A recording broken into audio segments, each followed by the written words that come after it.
mean, sometimes, of course, my parents like didn't like me like going out and doing those things, but I would force myself and sometimes like do it, and that's how I was like making money for myself, and also, you know, being able to afford some of the things, and so with time, I started asking myself, okay, what is it that I want to be? What is it I want to achieve like in life? So when I reached in the university, that was in my first year, in 2012, the first question I asked myself was like, what next after university? What next? So that challenged me. And what I did was I set a New Year's resolution, and I was like, for me to be able to achieve my dream, I need to first of all understand who I am.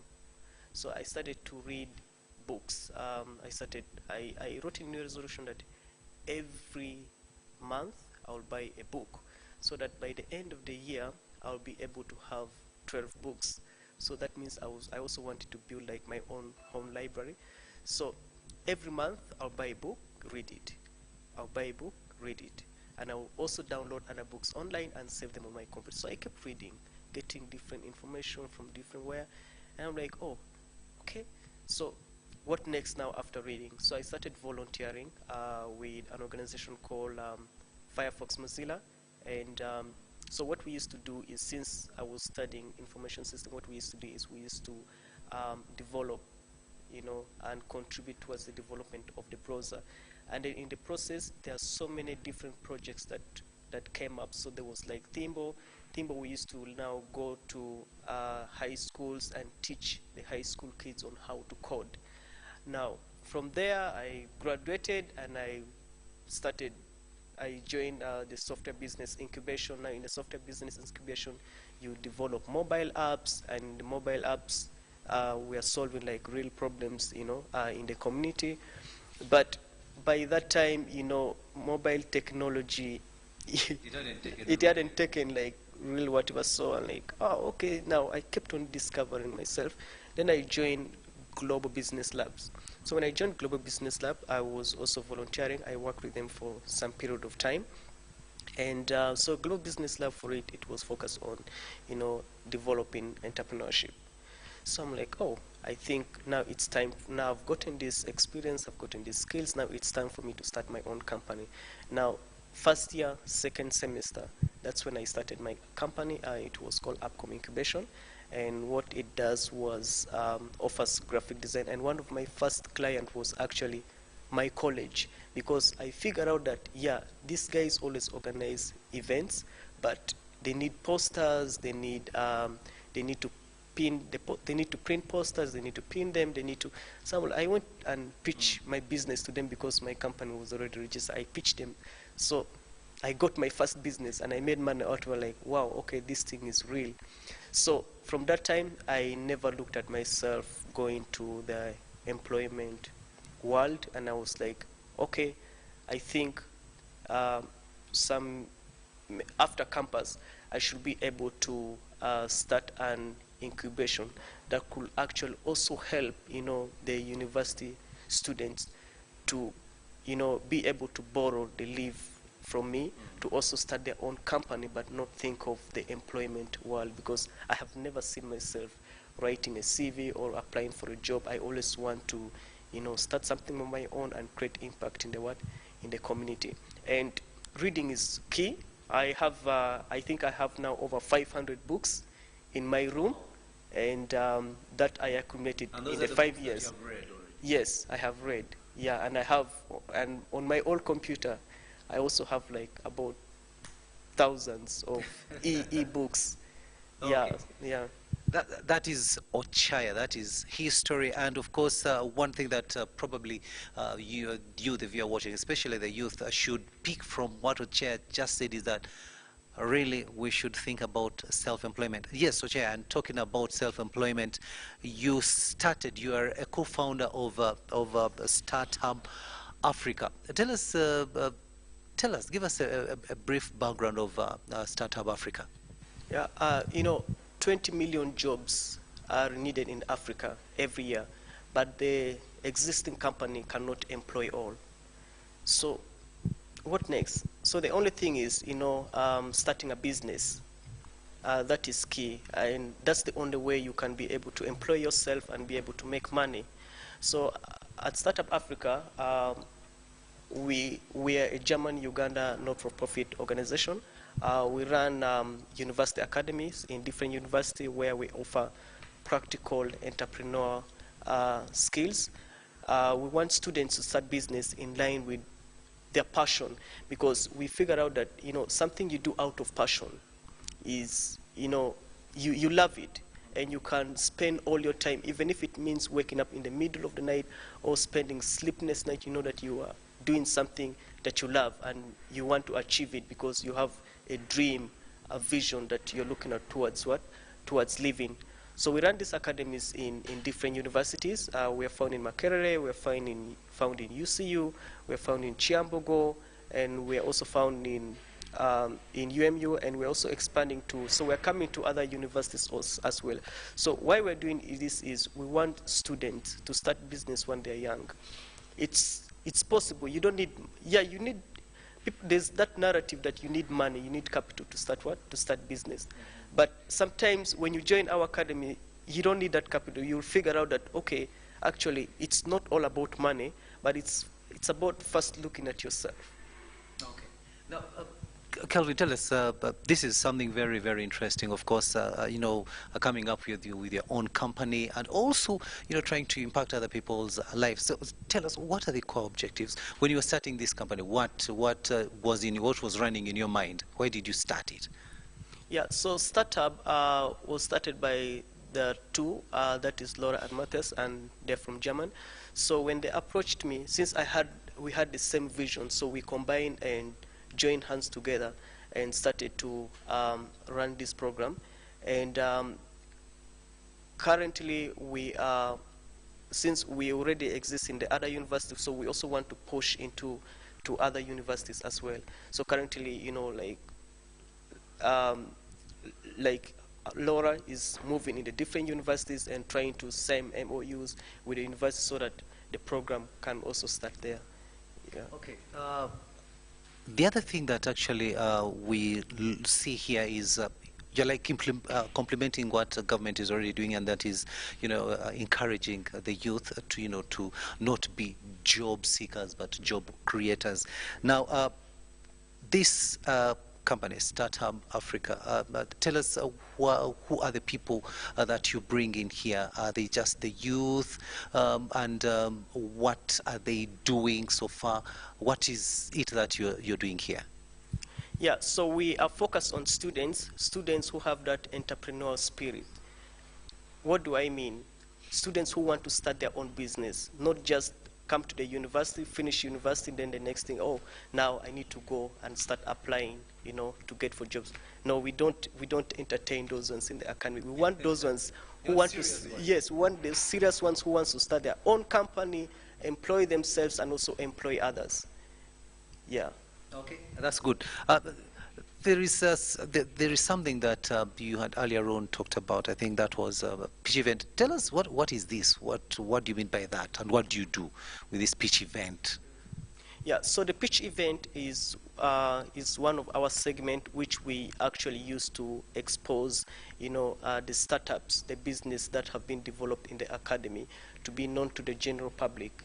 So we come up with some little money where the startups that have come through the academy pitch to compete for that money, but the focus is just to expose them to the public. So we organize it twice a year. We had one in March, that is 15th, and the next one we're having in October 18th.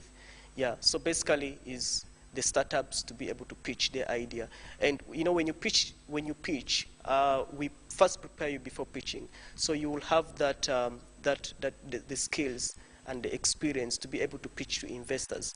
So in the pitch event, we invite investors, we invite donors, investors, we invite funders, we invite the different investment clubs, the banking institutions, and they come to the pitch event. And then we also have the advisories. We identify the different institutions. They come and offer advice, free advice to these startups also. Yeah, so the pitch event, and then the general public also, is also there. Kelvin, you've just talked about the people who come here. Now, are you limited to only those, or you've got some other people who can actually come here and they benefit from this academy? Yeah, absolutely. We also look at the corporates and the graduates, because we know, there's some people who are employed, but you find they don't love their job, and there's some who have the entrepreneurial spirit and are like, oh, let me first get employed, earn some money, and then maybe I can start my business. But at the end of the day, you get comfortable in the job world, and you end up not starting your business. So we run a short course, and it's very cheap and affordable. So in the short course, we offer the same curriculum that is in the university academy, and this actually now helps the corporates and also the graduates to be able to start their own business and companies. Yeah.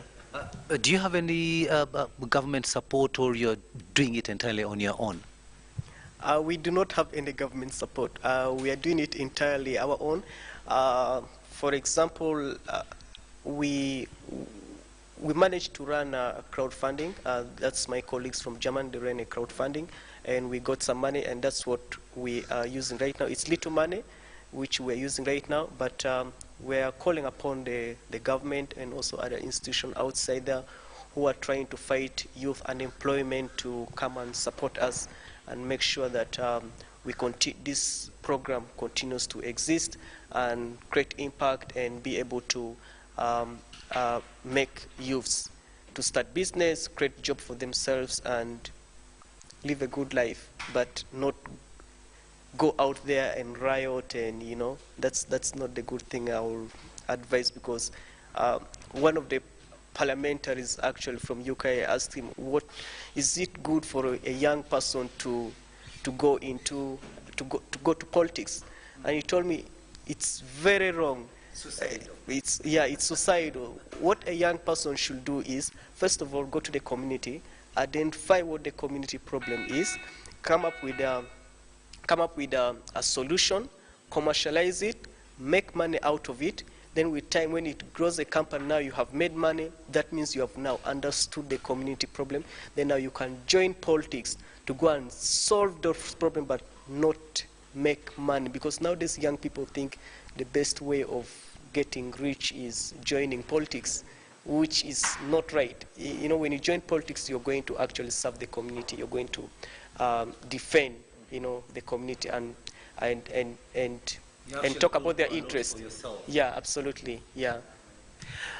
Yes, this is Ochaya Kelvin, a young man here who is really telling us inspiring things about, being self-employed, and the youth out there. Definitely you're picking a leaf, or you're picking one or two things from him, and that is the way to go, because at the end of the day, so many students are churned out of universities, and they do not get ready employment. So what do you do? I think the best thing is, if you can, then you must look at trying to to employ yourself if you can. And Chair Kelvin, I'll be coming back to you, but go to your colleagues around here. I'll be moving around and talking to them also to give us their view in as far as Start Hub Africa is concerned, how they are benefiting from it, and so on. So stay tuned. We're going to go for a very short break, but we'll be coming back. This is Talk Time.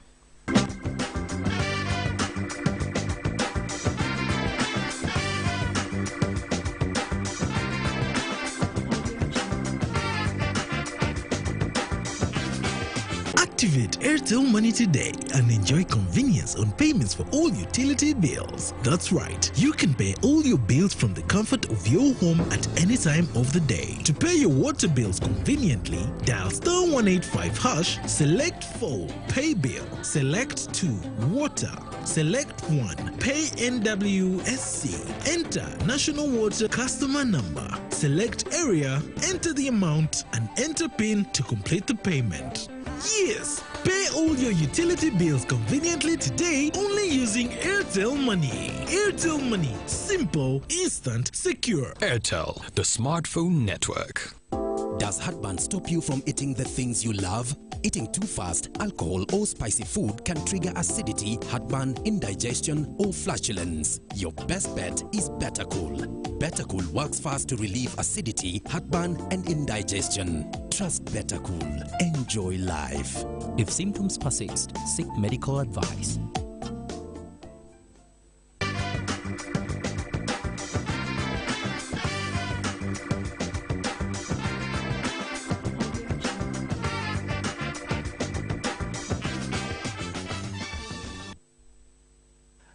Welcome back from that short break, and you are watching Talk Time here on UBC TV. My name is Edward Rukidi Kijanangoma, and we are at Makerere University, and we are actually at the premises where Startup Africa is located, and we are looking at what it really does and what did the people who started it really look into in as far as starting this academy is concerned. And I started with Ochaya Calvin, who is the co-founder of Startup Africa. But right now I'm with Laura. Laura is the co-founder of Startup Africa. And Laura, hello and welcome to Talk Time here on UBC TV.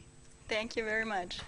Laura, as a co-founder, first tell us, how did you get to know about this young man called Ochaya Calvin? How did you get to identify him, to work with him? Kelvin identified us. So yes, exactly. So we had our offices at the Buganda Road, I think, somewhere in town. And he just walked into our office and started talking to us. And actually in that time, I was not around, but my other colleague, my co-founder Matthias, was there, started to talk to Kelvin. They felt like they shared the same vision, they shared the same spirit, and then they started to work together. And now we have Kelvin as our co-founder on board.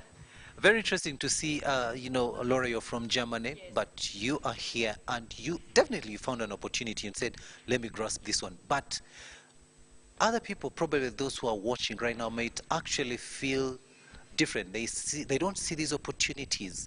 Now, do you believe that there are opportunities in Uganda, particularly, and in Africa generally, that probably we have not yet, seen and taken advantage of?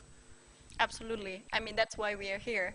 And often young people tell me they want to go to Europe. They feel like, in Europe life is better, but it's not.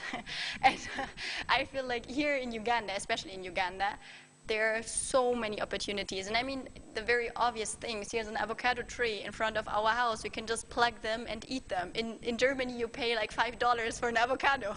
So these are only the small examples. But I mean, when you look at the agricultural sector, when you look at all the young people, there's so much potential, so much creativity that you can use. And in Germany, people are old, and there's not so much movement possible anymore. So I think Uganda is the country where you can actually do something. You can create something on your own. You don't have to wait that someone tells you, okay, this is what you're going to do, but you can do it.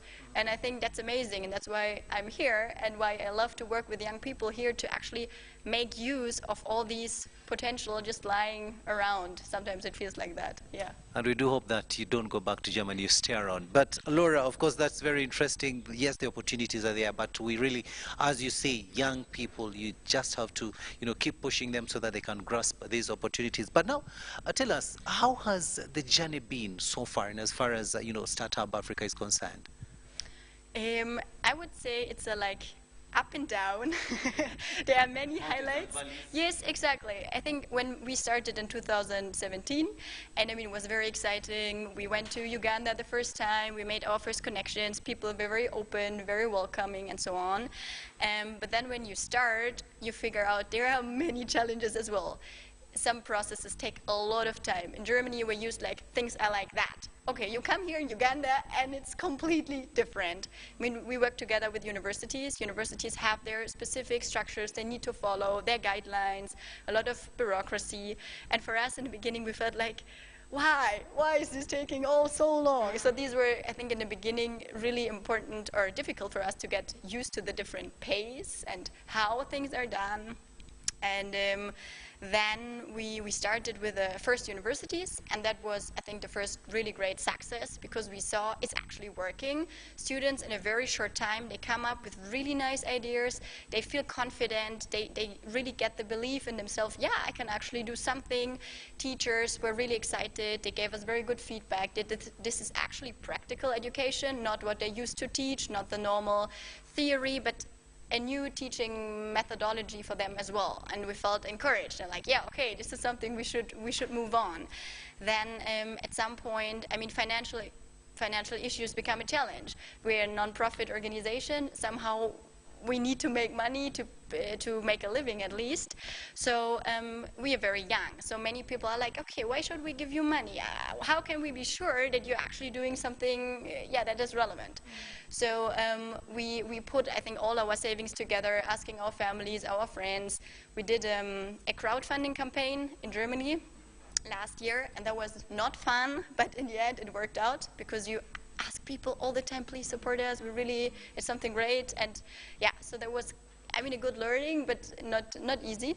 And now, since beginning of the year, I feel like it's really moving upwards. We have really stable team now. We work with Kelvin. We have some 2 other really amazing people in our team now, and we can actually focus. We can expand to more and more universities. We have some funds allocated that help us right now to scale, and I feel people more and more also start to believe in us, because they see, okay, these guys are actually serious, they're still here, okay, this maybe makes sense. And that kind of gives us also the encourage us, not to give up, but to keep going. Thank you so much. And of course, if you're watching and you're probably a government official, bureaucracy has been pointed out here. And that is something that actually kills business. Businesses die before they even start. So bureaucracy should actually be dealt with. And Laura, yes, as I will call you Ugandan. We shall also give you a Ugandan name very soon. But finally, what message can you give to the youth who are out there? There are so many educated youth in the country, but the fear of the unknown, that first bold step has been the stumbling block in as far as, going out there and starting their own businesses or enterprises is concerned. What advice can you give to our youth? Okay, I would first of all say, believe in yourself. You can actually do it. And it's hard, but just keep pushing, keep going. Look for other people you can start together with. It's always easier to have other people. When I feel very low, I can talk to Kelvin, and he's like, no, we are going, we will be there. And you can do so much more if you're more people. So look for other people. And look for support, not financial support, but look for training, look for skills, or for other people who can tell you more. Always share your ideas, don't keep them for yourself, but really try to make use of the knowledge also of other people.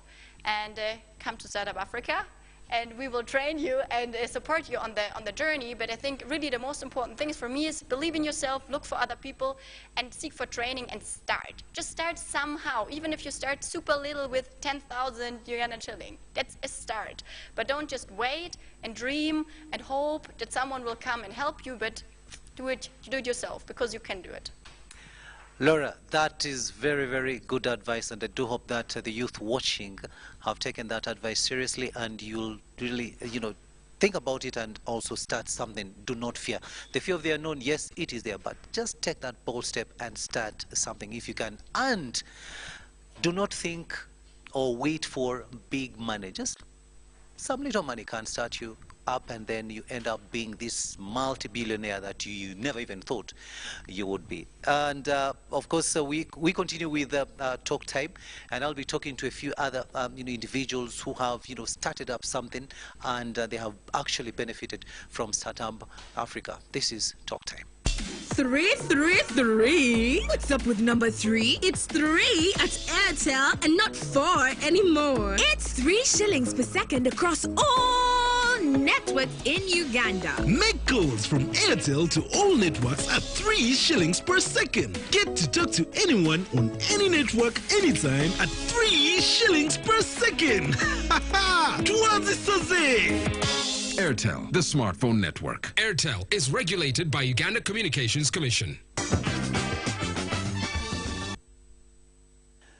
Yes, this is Talk Time, and we are still here at the Start Hub at Makerere, and we are looking at different, the things, and we are talking to different people who have actually, been part of this journey. And right now, I'm going to talk with a beneficiary, or I should say a student who is here at Start Hub Africa. But this young man has come up with his own up, or he's coming up with something that will help Ugandans, especially the youth, and he will introduce himself.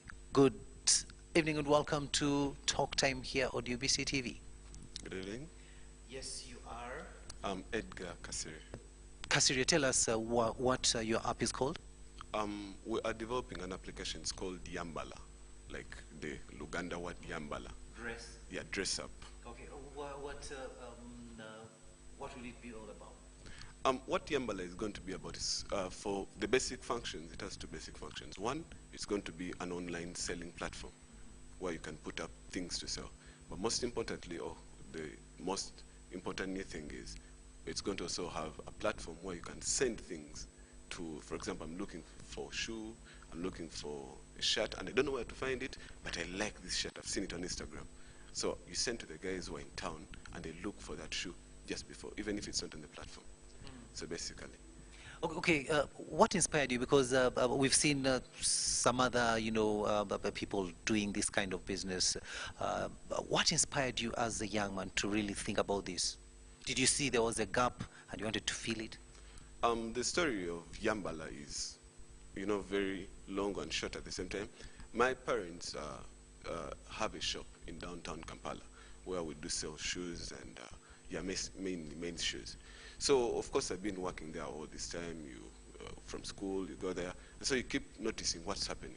People do come to the shop and they are asking for this particular shoe. I've seen it on Instagram. Oh, Ronaldo was putting it on. I like this shoe. But now they don't know where to find it in town. Now some of the shoes we actually know where they are, and we are charging them a little bit extra to go and get the shoe for them. Other times the shoe is not there at all. So it's really a futile dream. And so I thought to myself, hey, all these people walking around looking for specific something, we can, utilize this opportunity, and we help them get their shoe, and everyone is happy in the end. But then I thought a little bit, I cannot make something for just that particular thing. I can now put in, all the things that we have at the shop, put them in an application, and now we are supplying many more people on the internet instead of just this. So then I thought to myself, now there are so many applications doing almost the same thing. There's Jumia. There is, Amazon and Alibaba, all the things that are, everywhere and doing the things great. So I thought to myself, this is quite interesting. Why aren't these people filling this gap? And there's still a gap, and what's the problem? So I went undercover and I did some research on Amazon. I sent a few things for Alibaba and AliExpress. I dealt with Jumia, and so now I started spotting their loopholes, the problems. Yes. So, for example, should I mention the one for Jumia? For example, Jumia, is a very good application, but it has a really poor user interface and the experience. When you're on Jumia, you don't really feel like it's premium. You don't feel. There's what they call, because I've been set up and sort of so many things, including how the person should be feeling when they're using the application. They should be addicted to your application, in other words. So Jumia is lacking in that, and I was like, I think I can create something that is solving all through and many other problems that, well, those would be my top secrets. So you don't want something. Yeah, you don't. Yeah, exactly. So there are so many problems that are affecting the online business because people in downtown are doing online business. It's starting up, it's growing. People are getting to know, you can actually buy something. But are they using Facebook, on WhatsApp? Get my contact, I can send you a few pictures and you buy. So how about if we formalize this business? How about if we put things together and, make it a formal business? Get the shop online. And now fill in all the loopholes, because Jumia is apparently one of the Olex failed, one of the very few online businesses that have actually almost succeeded. Yeah, yes. Like it's something. Persisted.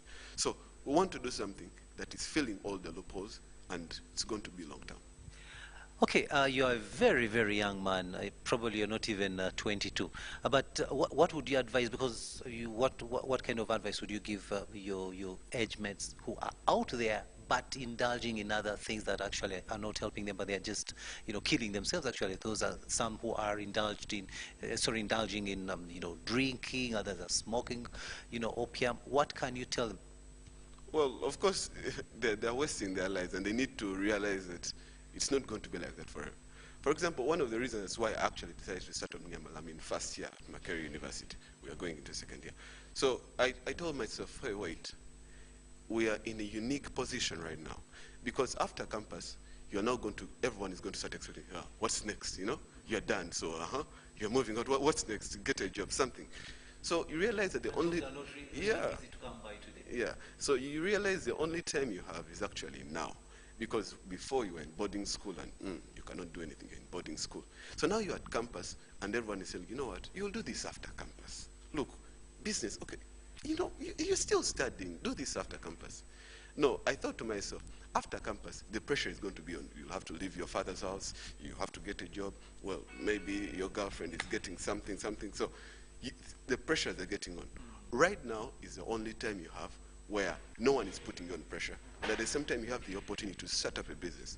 If you start it now, and that's what I'm telling the people out there, if you start your business now, don't wait until you're done with campus. Don't wait until maybe you hit something, maybe I get some experience or something. No. Start it now. Fail and do everything. Because right now, even if Yambala fails, it's not like I have to pay my bills. It's not like I'm going to be kicked out of my house. No, I still have that protection. But if I am to start Yambala, when I am already renting, when I'm already doing something else, there's pressure. And so you cannot even experiment because what if it fails, What if it fails, So that's what I have to say. Thank you so much. I'll prefer calling you Eddie. He's my namesake. But that is very, very encouraging, especially coming from a young man of his age, going to second year at campus, but he's already coming up with an app that can actually help him, one, earn a living, but also contribute, because probably finally through his company he might have to pay taxes, so he'll be contributing to the economic development of this country. So the youth out there, you can pick a leaf from this young man, and that is the way to go. Do not fear to start something. Just give it a try. What they say is that failing to try is a sure way of failing. So just try. Do not fail to try.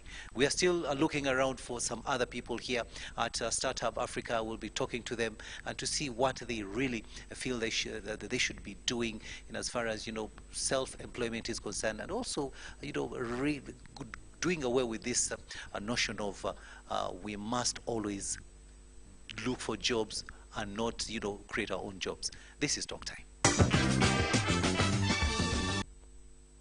Hello and welcome once again. You are still watching Talk Time here on UBC TV. My name is Edward Rukidi Kijanangoma, and we're still moving around here at Startup at Makerere University, and I'm seated next to a very young lady here who is actually not Ugandan, but she is here in Uganda, and she's from Austria. Can you imagine that? All the way from Austria, and she is here to see what she can learn from this very, very important, and a crucial hub here at Makerere University. She'll introduce herself, and then she'll tell us she is an intern. That's the first thing you have to know. So we don't only get interns from within our own country, but also from outside Uganda. Yes, introduce yourself to the viewer, and you'll tell us what you are doing here. Hello, my name is Lisa Wieczka and I'm coming from Austria. I studied agricultural science and kind of find my way to entrepreneurship, so I'm really interested in that. And the reason why I chose Startup Africa was because I wanted to work in Africa and I wanted to work in the startup field. So yeah, that's basically doing internship here in Uganda, in Africa generally, but let's look at Uganda. How different is it from how it is in Austria? So doing an internship here in Africa is a great opportunity because you get in touch with many cultures, especially with the African culture. And especially here at Startup Africa, it is a great opportunity because there are no hierarchies, and I have my own project where I can work on, and it's a great opportunity to learn for myself, to learn how entrepreneurship works, especially here in Africa, and to learn from the people and the surrounding. Okay, yes, that's very interesting. And also, one thing that probably you might have known, many Ugandans, our economy actually, it's mostly based on agriculture, and you in your field, actually, you're in that kind of field.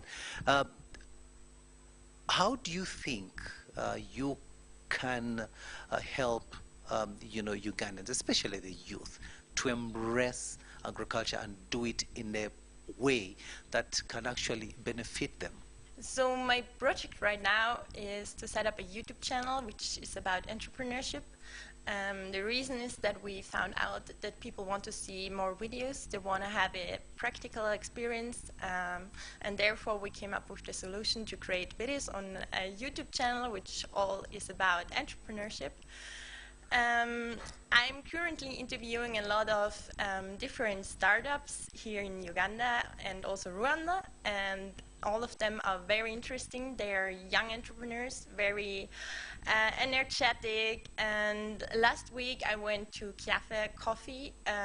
She came up with the solution to help farmers distribute their coffee, and it's a real good coffee. So I went there, had an interview with Liz, got in touch with her, also with the company. I saw how the farmers grow their coffee, and yes, this is kind of a part of my internship, and the goal for that is to embrace young people here in Uganda, young entrepreneurs who don't know how to start their business, to give them kind of a journey on how they can start it, and yes.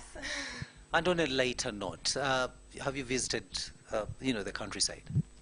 Yes, I did, of course. I traveled a lot around when doing my interviews, and I also went to Murchison Falls, I went to Lake Mburo, but there is still a lot on my list, which I want to do at the end of my stay when my internship is done. Please, even before you go back to Austria, just tell them that Uganda is a very beautiful country. Let Austrians come in big numbers so that they can enjoy what Uganda can offer in as far as tourism is concerned. Thank you so much. And this is one of the interns that we've found here, and she has actually talked about what she is doing here. And the most important thing actually is it's all about the youth. What can the youth do for themselves to ensure that they can, employ themselves and don't wait for, government, to employ them. So this is what actually this place is doing to help youth start their own jobs, so that at the end of the day they are job creators and not job seekers. You have heard it all, and it is from these young ladies and gentlemen who have actually taken it upon themselves to start something for themselves, but something that can also help other Ugandans benefit from what they are doing. These are the youth, and our country, the biggest population here is comprised of the youth. And what can you do for yourself? What have you learned from these young men and women that we have talked to in this episode of Talk Time? There is a lot that we have learned from them, and one thing is, those of you who are out there and you're scared of starting up in your business, you don't have to wait for millions. You can even start with 100,000 shillings. People have started businesses with very little money, 500,000, but today they are employing so many people because they have persisted and their businesses have thrived. So you too can also do something like that. Thank you so much for having been part of this show this Monday. I've been at the Startup Africa premises here at Buckeye University. A big up to my producer, who has been with me right from the beginning, and also other people who are involved in this production. Thank you so much, and I'll see you next time, and that will be next Monday for another edition of Talk Time. My name is Edward Rukidi Kijanangoma. Bye-bye for now.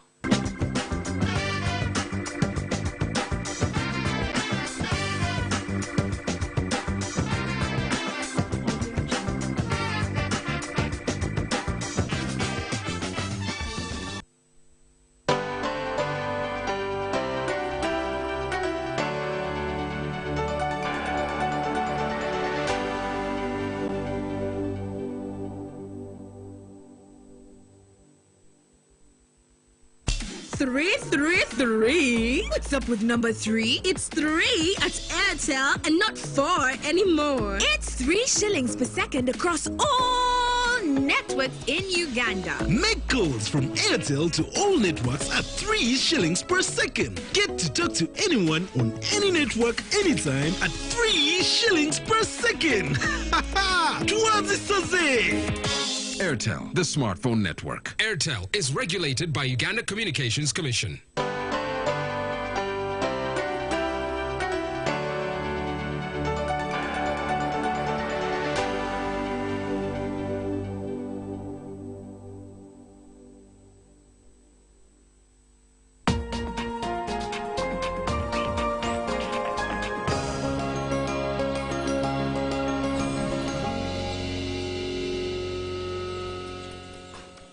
To improve the quality and output of poultry, our farmer is advised to crossbreed their chicken, and that in crossbreeding, one cock should mount not more than 10 hens. Hatching healthy local chicken starts with procuring disease-free birds, and this requires the buyer to be very observant while buying birds. Yeah.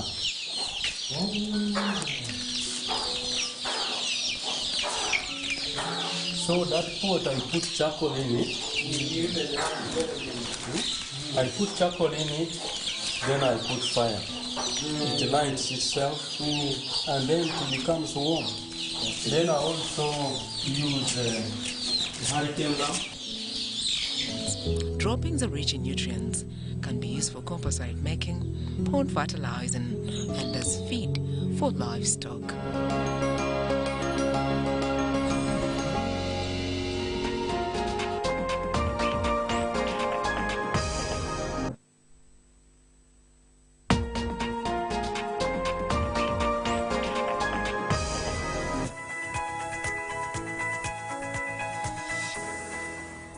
Hello, my name is Dr. Henry Dungu, a consultant in hematology and oncology.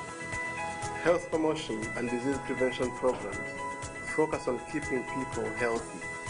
They aim to engage and empower individuals